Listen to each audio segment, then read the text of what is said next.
Hey everyone, happy Thursday. So this week we're talking about school and work, and in my case, just school. Um, so I am finishing up my last year of high school, um, and I'm gonna have to be pretty honest that I've never had to deal with any serious bullying or real issues in school, um, and I think that's for a couple of reasons. I think the first one is that I've been going to the same public school system all 12 years of my education. So most of the people in my grade have known me for a really long time, and they're just sort of used to me. And anything that is sort of different from the norm or different from what they would expect is just sort of part of the whole picture of me that they have over many years. So it's not as startling as if they had to get to know me sort of cold, I guess. I think one of the other reasons is that I am not overly social. I've had a lot of the same friends for a while, and when I make new friends, I tend to make them in sort of situations where I'd be anyways. So like I've made friends in the music ensembles that I play in, or with people with whom I have a lot of classes. So I'm not sort of someone who goes out and tries to make new friends very often. And then I think the sort of spinning off of that is that I have a pretty secure, just sort of social place in school. I'm, considered someone pretty nerdy, but I play a lot of music, and so I'm kind of one of the music geeks. And also I'm the president of the GSA, and I have been for 3 years, so people are pretty used to that. And the last reason, and I mean maybe the biggest reason, is that I've always been really successful academically. And I think that sort of having that as my reputation, just being someone who does well and gets along well with teachers,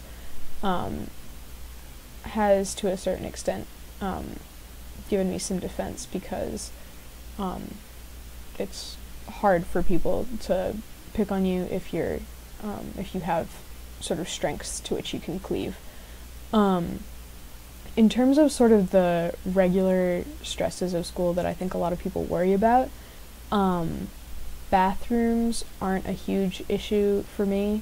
I actually had a huge, deeply set distaste and fear of school bathrooms from middle school, and so in most of the first 2 years of high school, I just didn't drink water in school and really avoided having to use the bathroom. And these last 2 years, when I've actually started to use the school bathrooms, now everyone in school is pretty used to me, and they know that I'm allowed to be in the girls' bathroom. There are a couple of gender-neutral bathrooms in our school. There's one in the English teacher's office and one in the nurse's office, and they're not hugely convenient to the rest of the school unless you're already there. I never use them, but I know where they are, and I could direct other people to them if they wanted to use them.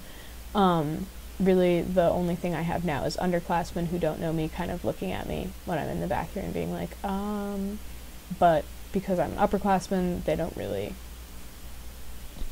come out and be like, what are you doing here? And then all of my teachers are fine, have been fine.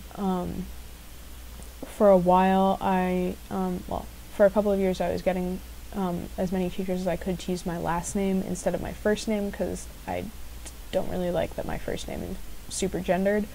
Some teachers were more comfortable than that with others, and I just sort of let them do what they are comfortable with, because all of my friends use my given name anyways, so it's not like I was trying to completely get rid of my given name. It's just that I didn't want to have to deal with it all the time in sort of more formal settings, because I'm generally more okay with people I know well using it. So yeah, teachers are fine. The only problem I have sometimes now is with substitute teachers who come in and don't know the sort of class roster and won't believe me when I answer to my name, and then other students have to back me up, which is a little awkward, but I mean, at least they do, so that's nice. The only other real queer concern for me has been picking where I go to college. I actually haven't picked yet, but my top 3 choices are Oberlin College, University of Michigan at Ann Arbor, and Brown University. All of those places are very queer-friendly, and Brown and Oberlin in particular have strong gender studies, sexuality studies, queer theory courses and curricula, which is definitely something that I'm interested in. So that has certainly influenced my college choice process. But I mean, the only other thing has been sort of where those are located, and all of those college towns are definitely fine. Yeah, so that is school for me. I'm sorry that it may not be helpful for everyone, but I'm definitely have been interested to hear what all of you have to say, and looking forward to the rest of the week. Have a good one.